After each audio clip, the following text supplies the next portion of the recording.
Well, hi, John. How are you? I'm good. Good morning. How are you today? Good, Yeah. good. Well, you know what? You and I have really known each other a long time. Yeah. Yeah, and you and I were just talking about it's probably been more than 25 years since we've met. Quarter century for sure. Yeah, Long time. yeah. And you grew up East Side boy. I grew up West Side girl. Yeah. Yeah. And I think we met at the University of Saskatchewan originally. Yeah. In passing as students, Yeah. and then as your job and my job connected, Yep, training. absolutely. Yeah. That's where it was. Which is kind of wild because going back into that school to teach the employees about Indigenous stuff, because that's where I got the Indigenous stuff. You know what I'm saying? Yeah. Growing up as a kid in the East Side, we didn't have a whole lot of Indigenous stuff happening. Hmm. It was under the thing, racism's alive and well. It wasn't good to be an Indian or a Métis. And that all changed when I went to the University of Saskatchewan. And it was having Indigenous professors, First Nation and Métis combined, that said, hey, you know what? Your family is like very rooted in the Métis community, like your Métis royalty, man. You should read this book. You should read this book. Right? You should read this book. And then that journey brought me to other people in these classes, some that were on the journey of self-awareness, like myself, and others that were, rock and roll and Indigenous birth to death kind of thing, right? Yeah.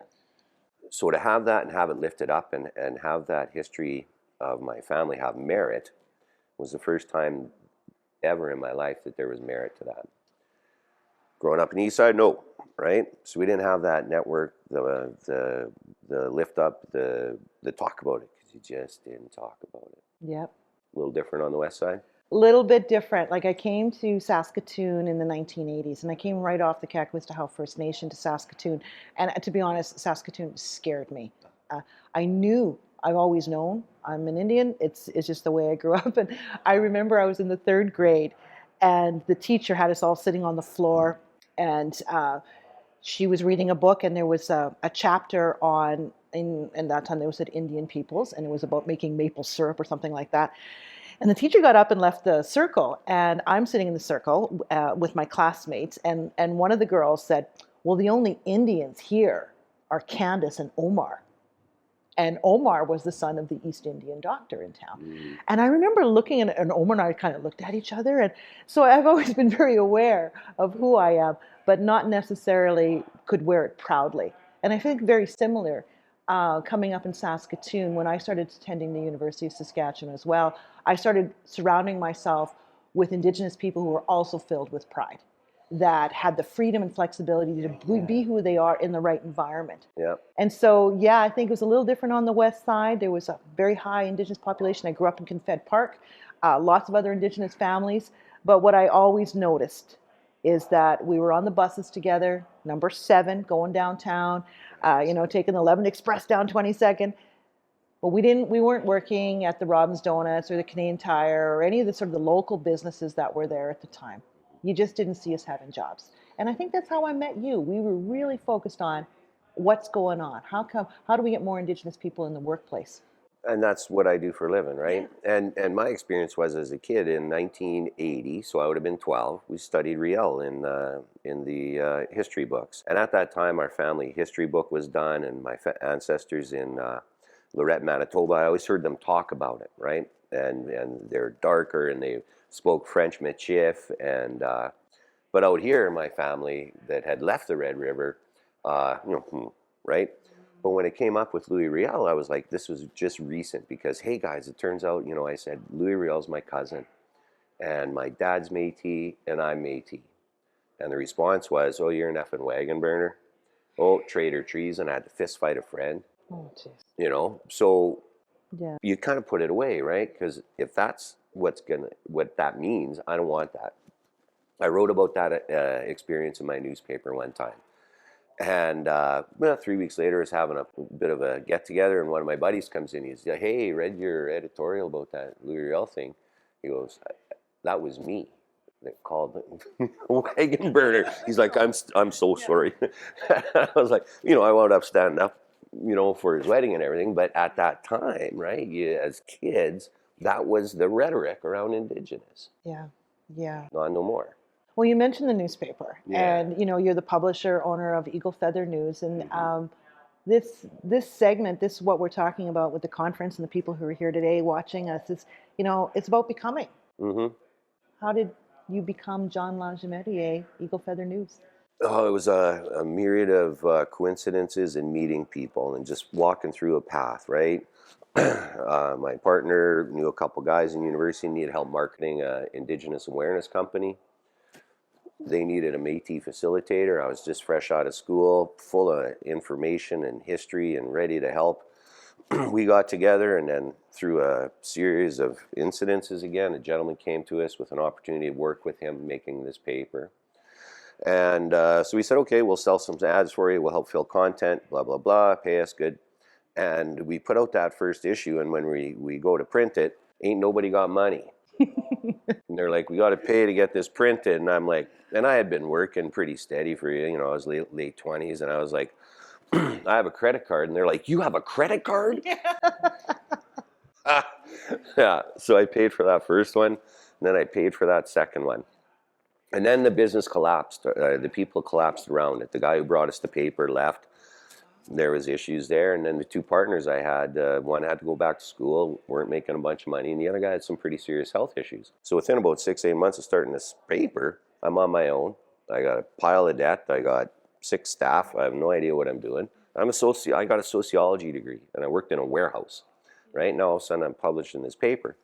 But what I noticed is the community, when we brought it out, they wanted to read about themselves. They wanted to see their families in there. And it became a thing. Like, people were like, oh, good. And then we found that when you cover the positive and the people and celebrate success, you can build media and community that way. So when we got young people on Kakawistahau, inner city Saskatoon, Cowsis, Black Lake, they can aspire. And they can say, well, if that person can do it, so can I, right? And I think that's one of the most powerful things we did in the paper, was kind of change that rhetoric around conversation on Indigenous stuff. Instead of media, trauma, tragedy, bleeds, it leads. Media doesn't have to be like that. And we made the conscious decision to go that other way. Yeah. So that the kids coming up, right, wouldn't have to suffer. And I think I'm seeing that legacy of things that you started 25 years ago happening today. I think media is a little bit more sophisticated than I remember. I remember back when, around the time you and I first met, you're right, every story that was on there was negative or looked at us primarily as a deficit people. Yep. Yeah, absolutely. And that started to really look around Saskatoon. Where were the jobs? Where were Indigenous people? Were we in the hockey arenas as parents? Were we working at the local grocery stores? Were we in universities?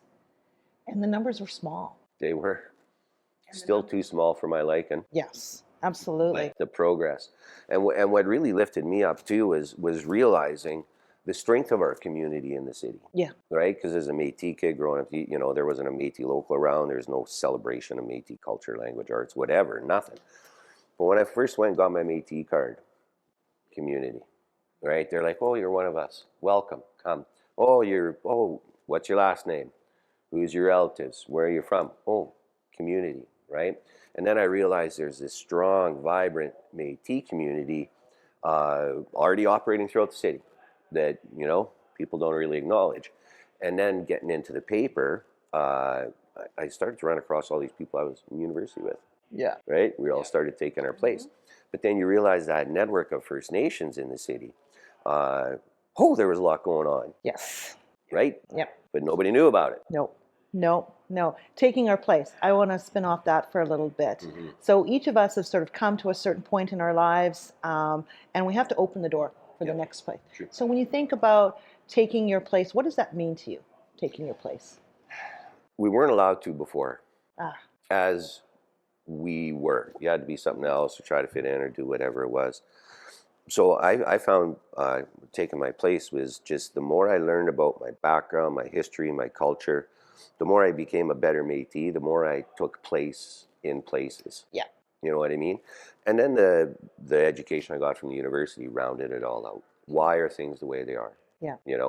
So once I could have that perspective as to, the missing history, the egregious, the demographics of our community, and situate and understand it, then it motivated me.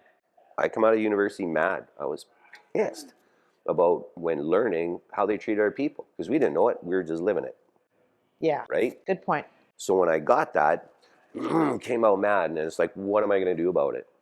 And these just kind of fell in my lap, and they all hit my skill set that I had developed over the years of work and the school.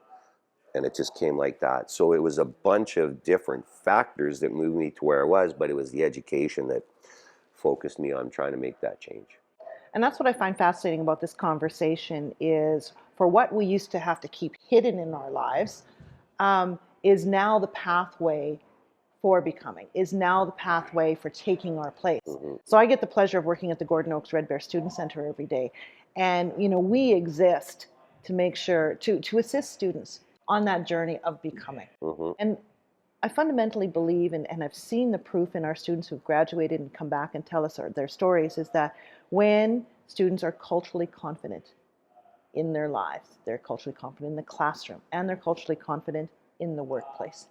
And that's when we are taking our space. Absolutely. Yeah. My first thing I ever got printed was in the Aboriginal Students newsletter. Someone asked me to write a story, but when I was a student, one of the people in the network asked me to write a story about my family history, right? And they put it being related to Riel, and they put it on the cover of the Aboriginal Students newsletter. It's like, this is cool, this is wild, right? It was accepted, it was celebrated.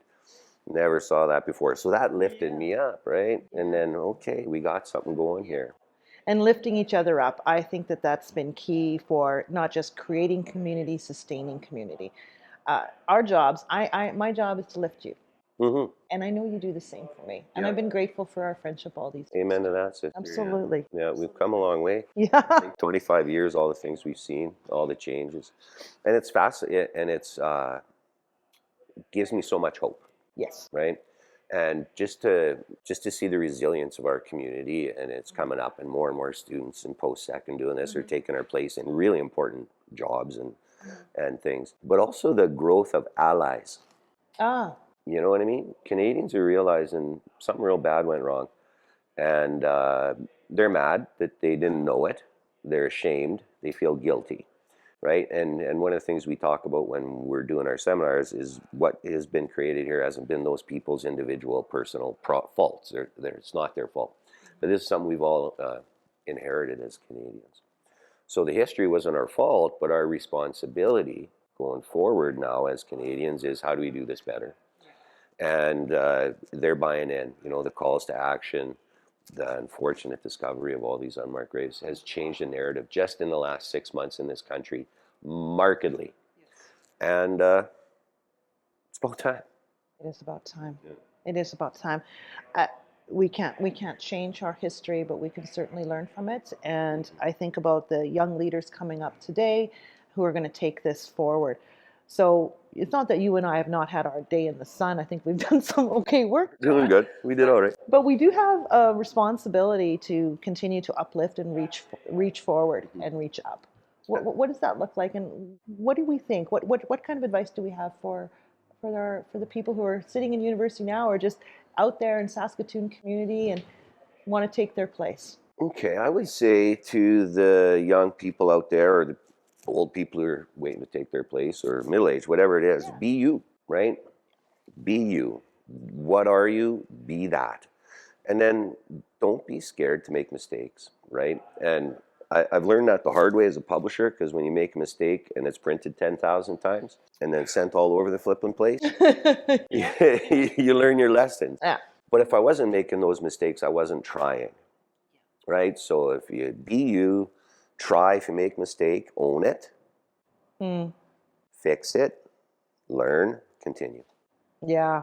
Oh, Right? I certainly agree with that. You got to be persistent and just don't give up, because it's easy to give up. Yeah. But it's not the right way to go. What about you? What was your key? Well, I think about the people who've helped me along the way, Indigenous and non-Indigenous people. I I only shared this story with my sons in the last 10 years because I was always just so afraid that they would find out that I had dropped out of high school. I was terrified that they would hold that over my head because they were in high school at the time. But you know, that was my reality. I was living in Saskatoon. I had a little apartment just off 20th Street, and I was working a local pizza place and going to school. And someone decided to tap me on the shoulder and say, "Hey." And it was as simple as a woman dropping off a brochure on the table that I was cleaning. And it said right on there, "Do you need your grade 12? I'm like, uh-huh. And I phoned the number. And you know who was on the other side of that phone call? No. Sharon Chakous, Nice. Derek Rope's mom. And she helped me. She listened to me. She didn't judge me. She just took me. And along the way, there's been some really wonderful people who have just sort of, So my advice, if you have the capacity and you can help somebody else, do it. You see that potential, that star, tell them that you think that they are. Because it's going to mean the world of difference to somebody out there. Yeah. And if you do that, it comes back to you. Yeah. Right? Yeah, I feel good helping people for sure. And there's no way I would have got where I'm at without my wonderful partner or all the fantastic people that have worked for us at Eagle Feather, my buddy Winston that we do facilitating with, or people in other industries that realized the need of what we do that lifted us up too, right? And brought us that business and legitimized what we did. You know what I mean? So, it doesn't just happen. And so it takes a lot. But the key is you and being you and being good about who you are.